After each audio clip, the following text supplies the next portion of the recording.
Safari park Gazipur জেলার শ্রীপুর উপজেলার মাওনা ইউনিয়নে অবস্থিত। প্রায় ৩,৬৯০ একর জায়গা জুড়ে গড়ে ওঠা সাফারি পার্ক ছোট ছোট টিলা ও শালবনে সমৃদ্ধ। থাইল্যান্ডের সাফারি ওয়ার্ল্ডের অনুকরণে এই সাফারি পার্কটি ২০১৩ সালে চালু করা হয়। এই পার্কের অন্যতম আকর্ষণ হচ্ছে কোর সাফারি, যার চারপাশে রয়েছে উন্মুক্ত বাঘ, সিংহ, জিরাফ, জেব্রা, হরিণ ইত্যাদি। এছাড়াও সাফারি কিংডমে রয়েছে মেকাও পাখি, টিয়া পাখি সহ অ্যাকোয়ারিয়ামের ভিতরে অসংখ্য প্রজাতির মাছ। তবে জেনে রাখা ভালো, পার্কটি প্রতি সপ্তাহে মঙ্গলবার বন্ধ থাকে। আমার এবারের সাফারি পার্ক যাত্রা শুরু হয় নরসিংদীর ইটাখলা থেকে। এই যাত্রায় আমি সিএনজি দিয়ে ১৬০ টাকা খরচ করে চলে আসি গাজীপুর চৌরাস্তা। তবে আপনারা যারা ঢাকা থেকে সাফারি পার্কে আসতে চান, প্রথমে ঢাকার যে কোনো পয়েন্ট থেকে চলে আসতে হবে গাজীপুর চৌরাস্তা। সেখান থেকে চলে যেতে হবে বাগের বাজার। বাগের বাজার যাওয়ার জন্য তাকুয়া পরিবহনের মিনি বাস পেয়ে যাবেন। ভাড়া পড়বে জনপ্রতি ৪০ টাকা।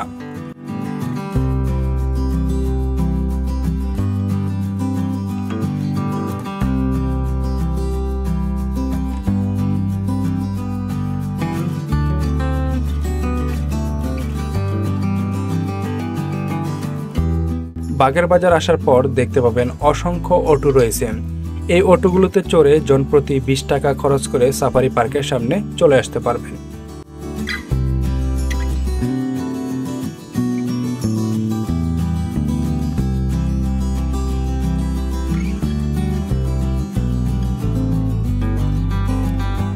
আসসালামু আলাইকুম সবাইকে। এই মুহূর্তে আমি চলে আসলাম গাজীপুর সাফারি পার্কের সামনে। আর এখানে আসার পর দেখতে পাবেন দুই সাইড দিয়ে অসংখ্য খালি জায়গা রয়েছে। এখানে চাইলে আপনারা গাড়ি পার্কিং করতে পারবেন এবং সামনেই রয়েছে টিকিট কাউন্টার। এখন আমি এখান থেকে টিকিট কেটে নিব, তারপরে গাজীপুর সাফারি পার্কে আমি প্রবেশ করব।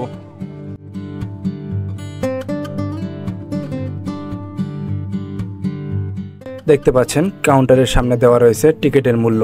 প্রাপ্তবয়স্কদের জন্য ৫০ টাকা, অপ্রাপ্তবয়স্ক ১২ বছরের নিচে ২০ টাকা, শিশুদের জন্য ৬ বছরের নিচে একদম ফ্রি, ছাত্রছাত্রীদের জন্য ১০ টাকা। তবে এক্ষেত্রে আপনাদেরকে অবশ্যই আইডি কার্ড দেখাতে হবে। আর ফরেনারদের জন্য টিকিট মূল্য হচ্ছে ১,০০০ টাকা।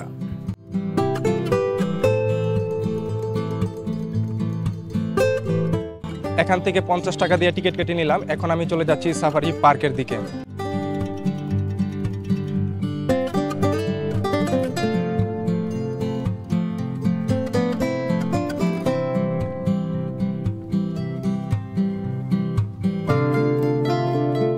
এই মুহূর্তে আমি চলে আসলাম সাফারি পার্কের ভিতরে। আপনারা যখন সাফারি পার্কের ভিতরে আসবেন, আসার পর হাতের ডান পাশে দেখতে পাবেন একটি ডিসপ্লে ম্যাপ দেওয়া রয়েছে। আপনারা চাইলে এখান থেকে দেখে নিতে পারেন পার্কের কোথায় কি রয়েছে।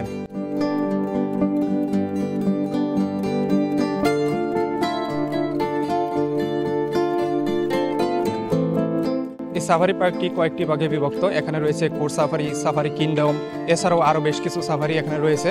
তো এখন আমি সামনের দিকে এগিয়ে যাচ্ছি কোর সাফারির দিকে, কেননা এখানের সবচেয়ে জনপ্রিয় যে জায়গাটি সেটি হচ্ছে কোর সাফারি। প্রথমত আমি কোর সাফারিতে প্রবেশ করব। কোর সাফারিতে প্রবেশ করে আমি আপনাদেরকে কোর সাফারিটা ঘুরে দেখাবো।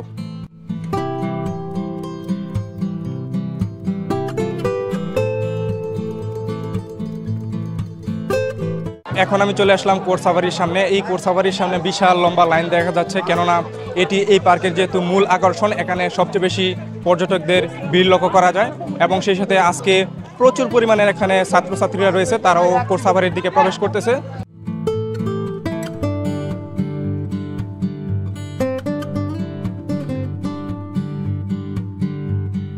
কোর সাফারিতে প্রবেশ মূল্য ১৫০ টাকা, আর ছাত্রছাত্রীদের জন্য টিকিট মূল্য হচ্ছে ৫০ টাকা।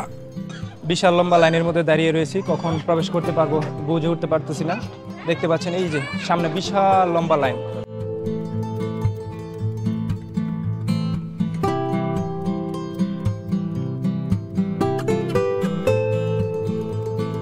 লম্বা লাইন অপেক্ষা করে এখন চলে আসলাম বাসের মধ্যে। এখন আমরা এই বাসে করে চলে যাব কোর সাফারির ভিতরে। পরিমাণ খুলে দেন, বাহিরে একবারের জন্য হাত দিবেন না। আমরা শুরুতেই প্রবেশ করব আফ্রিকান সাফারিতে। আফ্রিকান সাফারিটা হচ্ছে আফ্রিকান প্রাণী, জিরাফ, জেব্রা, ওয়াইল্ড বিস্ট, হর্নফিন গ্যাজেল, কমন এলেন নিয়ে আনা।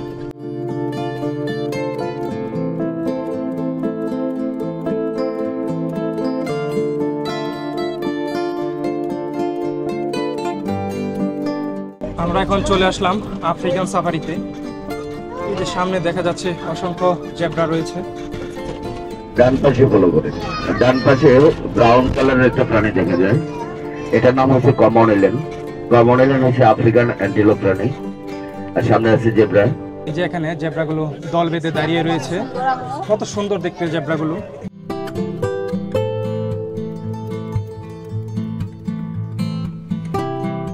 ডান পাশে আবারও আরেকটা জেব্রার গ্রুপ।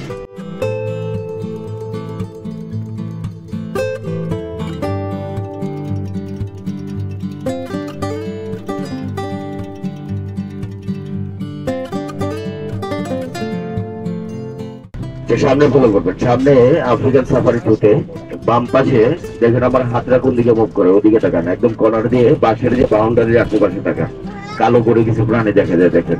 এগুলোর নাম হচ্ছে আফ্রিকান ওয়াইল্ড বিস্ট অথবা বনগরু বললেও সমস্যা হবে না।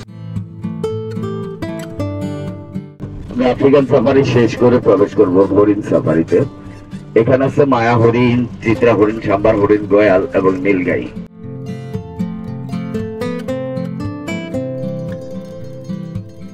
এটা নীলগাই না, এটার নাম হচ্ছে গয়াল। গয়াল হচ্ছে বাংলাদেশি পাহাড়ি গরু। নীলগাই হচ্ছে যে সামনে দেখেন, সামনে সেটের পিছনে যেটা ব্রাউন কালার প্রাণী দেখা যায় না, ওইদিকে মুভ করতেছে, ওইটার নাম হচ্ছে নীলগাই, এই যে রাস্তা সোজা যেটা। আর বড়গুলো হচ্ছে গয়াল। পাশাপাশি আছে চিত্রা হরিণ, সুন্দরবন। যে নীলগাই বাংলাদেশ থেকে বিলুপ্ত হয়েছিল 1950 সালে, প্রায় 70 বছর পরে বাংলাদেশে মাত্র 3টা আসছে, 3টা থেকে এখন আছে 10টা।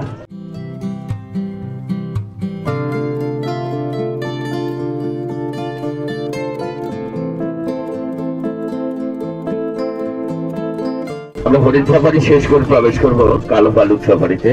আমাদের সামনে যে গেট গুলো আছে এগুলো হচ্ছে ইলেকট্রিক গেট, টাওয়ার থেকে রিমোট দিয়ে কন্ট্রোল করে গাড়িটা ঢুকার পরে পিছনেটা লাগবে না, সামনেটা খুলবে। দেখতে পাচ্ছেন এগুলো হচ্ছে কালো ভাল্লুক, তারা এখানে শুয়ে রয়েছে এবং বিভিন্ন প্রকার গাজর, কুমড়া, সবজি খাচ্ছে আর কি।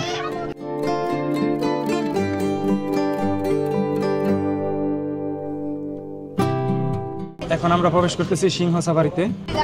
সামনেই আছে বাম পাশে, এখানে টোটাল খেলা আছে 3টা, 3টার মধ্যে হচ্ছে 2টা মেল 1টা ফিমেল। বাম পাশে নিচে তাকান সবাই।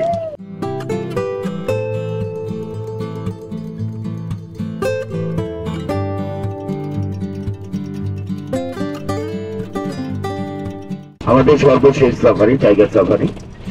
টাইগার সাফারি দিয়ে শেষ হবে আমাদের বাস ভ্রমণ। টাইগার দেখার মতো হচ্ছে সকালে, আর শীতে, শীতে সারাদিন এই রাস্তায় যাবে। ছোট জানলার খুঁটটা আছে না, এ থেকে 20 ফিট এদিকে দেখেন।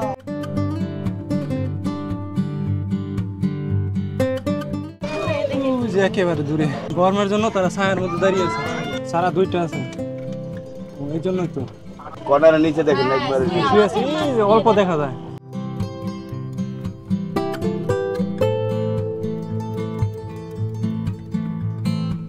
দীর্ঘক্ষণ লাইনে দাঁড়িয়ে থেকে শেষ পর্যন্ত সাফারিটা ঘোরা সম্পন্ন করলাম। এখন আমি চলে যাব সাফারি কিংডমে।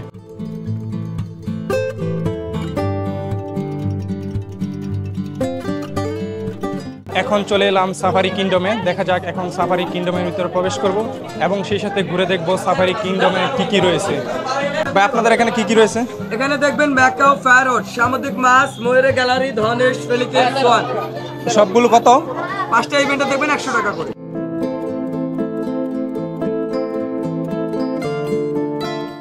এখান থেকে টিকিট কেটে নিলাম। দেখতে পাচ্ছেন এই টিকিটের মধ্যে রয়েছে ম্যাকাও, প্যারট, মেরিন, ময়ূর, ধনেশ, পেলিকন, সোয়ান। তো আমি এখন প্রথমে প্রবেশ করব ম্যাকাও এর ভিতরে।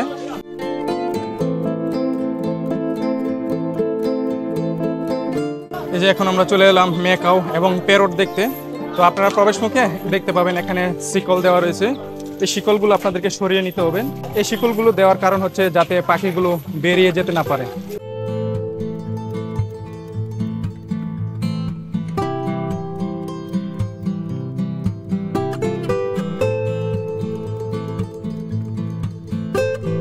এখান থেকে ম্যাকাও পাখি দেখলাম, এখন চলে যাচ্ছি প্যারট দেখার জন্য। এই যে এ হচ্ছে প্যারট এভিয়ারি। এই প্যারটের এভিয়ারিতেও শিকল দেওয়া রয়েছে যাতে করে প্যারটগুলো বের না হতে পারে।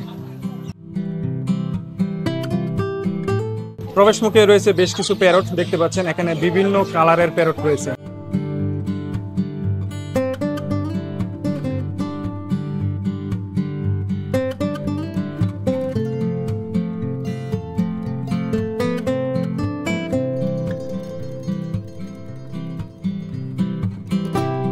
ম্যাকাও এবং প্যারট দেখলাম, এখন চলে যাচ্ছি মেরিন অ্যাকোয়ারিয়ামে। এই যে আমাদের সামনে রয়েছে অ্যাকোয়ারিয়াম গ্যালারি, এখন আমি অ্যাকোয়ারিয়াম গ্যালারিতে প্রবেশ করতেছি। এই যে অ্যাকোয়ারিয়ামের ভিতরে রয়েছে এলিগেটর গার্ড, তাছাড়া এখানে রয়েছে জেব্রা ফিশ, টাইগার বার্ড।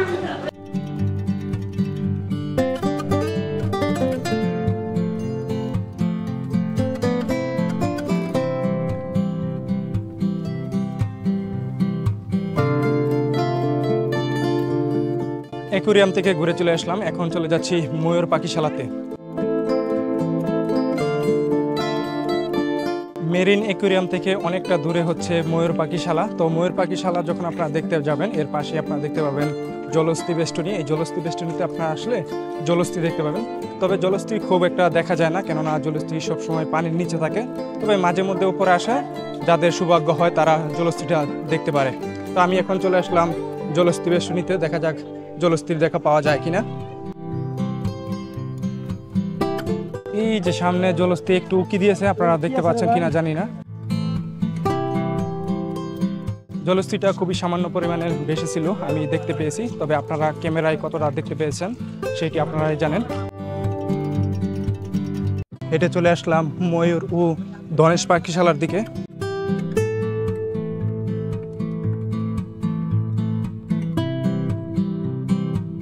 এখন চলে আসলাম ময়ূর পাখিশালাতে। এই যে সামনে অসংখ্য ময়ূর রয়েছে।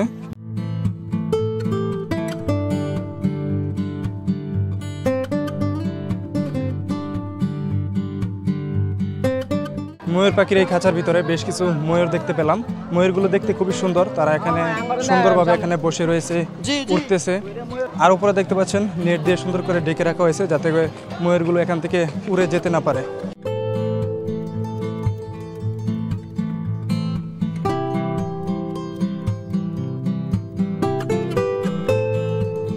আর আপনারা দেখতে পেলেন এখানে অসংখ্য শিক্ষার্থীরা রয়েছে।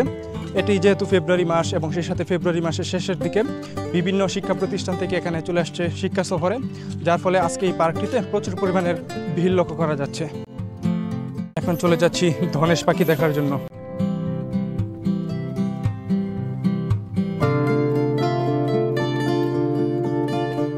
এই যে এটি হলো ধনেশ পাখি, বিশাল লম্বা ঠোঁট তাদের, এবং এই ধনেশ পাখিটি সাদা রঙের।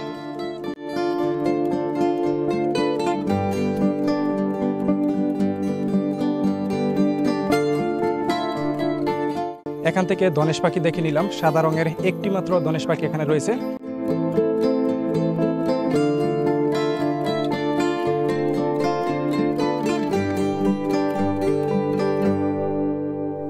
ময়ূর পাখির খাঁচার পাশে রয়েছে একটি ফুড কর্নার, আপনারা চাইলে এখান থেকে বিভিন্ন প্রকার খাবার অর্ডার করে খাবার খেতে পারবেন এবং এখান থেকে ঠান্ডা পানি, জুস এগুলো কিনে খেতে পারবেন। এখন আমি চলে যাচ্ছি এই পার্কের আরও অন্যতম একটি জায়গা, সেটি হচ্ছে ঝুলন্ত ব্রিজ।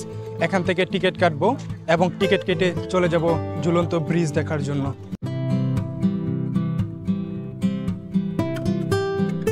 মাত্র 10 টাকা দিয়ে ঝুলন্ত ব্রিজে যাওয়ার জন্য টিকিট কেটে নিলাম।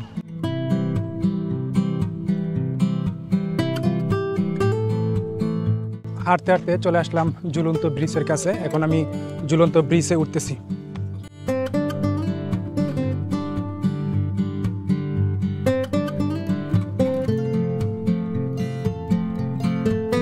এটি হলো ঝুলন্ত ব্রিজ, আমি এখন রয়েছি ঝুলন্ত ব্রিজের মাঝখানে। এই ব্রিজটি খুবই নড়বড়ে, তবে এখানে একসাথে 40 জনের উপরে ওঠা নিষেধ, কেননা যে কোনো মুহূর্তে দুর্ঘটনা ঘটে যেতে পারে। তার জন্য কর্তৃপক্ষ থেকে এই দিক নির্দেশনাটা দেওয়া রয়েছে। ঝুলন্ত ব্রিজের মধ্যে বেশ কিছু সময় কাটালাম, এখন চলে যাচ্ছি অন্যদিকে।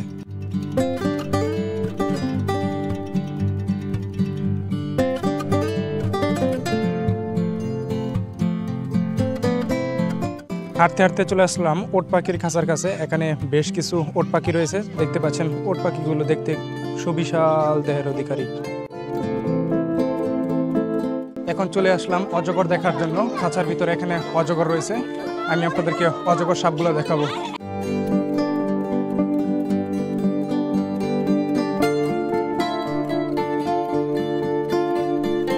এখানে অজগর সাপের খাঁচার পাশেই রয়েছে গরিয়াল এবং কুমির দেখার জায়গা। আপনারা এখান থেকে কুমির দেখতে পাবেন। আমি আপনাদেরকে কুমিরটা দেখাচ্ছি। এই যে আপনারা দেখতে পাচ্ছেন কুমিরটি ঘুমিয়ে রয়েছে। এই যে বিশাল বড় একটি কুমির, কিন্তু ক্যামেরায় ততটা বোঝা যাচ্ছে না।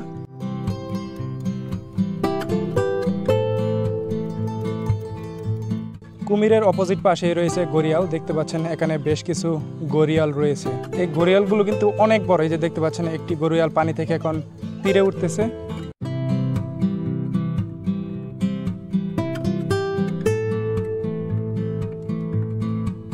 খাঁচার ভিতরে 3টা লেমুর রয়েছে, যা দেখতে বানরের মতো, খুবই সুন্দর। তারা এখানে খেলা করতেছে। এই যে এগুলো হচ্ছে ময়না পাখি, কালো রঙের এবং ঠোঁটগুলো লাল এবং হলুদ রঙের, যা দেখতে অসাধারণ।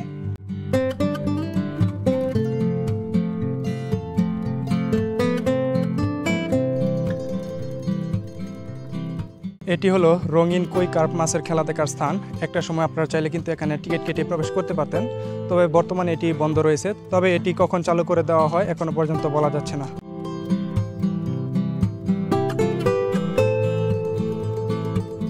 এখন আমি প্রবেশ করব প্রজাপতি কর্নারে। দেখা যাক প্রজাপতি কর্নারের মধ্যে কি কি রয়েছে। এখান থেকে 40 টাকা দিয়ে টিকিট কেটে নিলাম প্রজাপতি কর্নারে প্রবেশ করার জন্য। এখন আমি সামনের দিকে যাচ্ছি, প্রজাপতি কর্নারে প্রবেশ করব।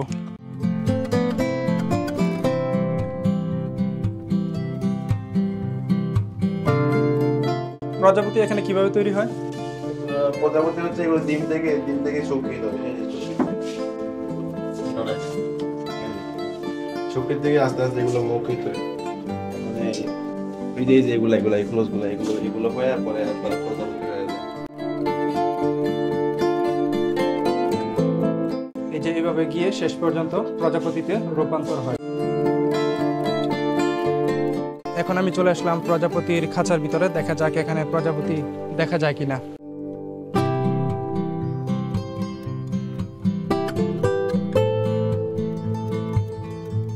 এখানে প্রজাপতি খুব একটা লক্ষ্য করা যাচ্ছে না, তবে এখানে প্লাস্টিকে মোড়ানো একটা ঘর রয়েছে।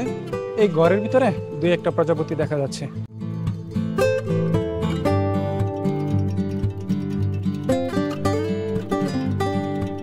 প্রজাপতি গার্ডেন থেকে বেরিয়ে চলে আসলাম। এখানে খুব একটা প্রজাপতি দেখা যায় না, তারপরেও বেশ কিছু প্রজাপতি এখানে দেখেছি আমি। এটি হলো সাফারি পার্কের চাইল্ড জোন। এখানে বাচ্চাদের অসংখ্য রাইড রয়েছে, তবে দুঃখের বিষয় হলো 5 তারিখের পর থেকে এই চাইল্ড জোনটি বন্ধ রয়েছে।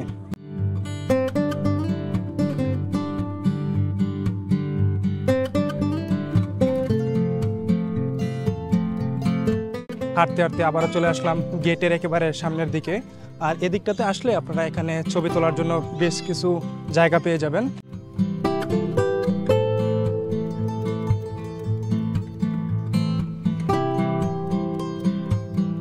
এটি হলো মূলত একটি মিউজিয়াম। এখানে বিভিন্ন প্রকার জীবজন্তু এবং সেই সাথে মৃত প্রাণীর দেহকে বিভিন্ন মেডিসিন দিয়ে সংরক্ষণ করে রাখা হয়েছে। আপনারা চাইলে এখানে টিকিট কেটে এগুলো দেখতে পারবেন।